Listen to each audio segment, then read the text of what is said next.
আবার বিশ্বনবী বলতেন আরবাউন মিন সুনানিল মুরসালিন, চারটা সুন্নাত সব নবীদের সুন্নাত। এক নম্বরে আল হায়া মানে লজ্জা, আরেক বর্ণনা এসেছে আল খিতান মানে সুন্নাতে খাতনা, এটা সব নবীদের ছিল। আর সেওয়াক, সব নবীরা মেসওয়াক করেছেন। আর তিব, সব নবীরা আতর লাগিয়েছেন।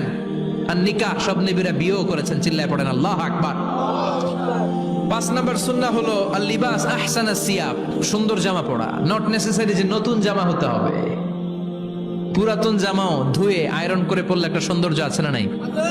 ইন্নাল্লাহা জামিল ওয়া ইউহিব্বুল জামাল, আল্লাহ নিজে সুন্দর, সৌন্দর্যকে আল্লাহ পছন্দ করেন। পৃথিবীতে সবচেয়ে সুন্দর কে?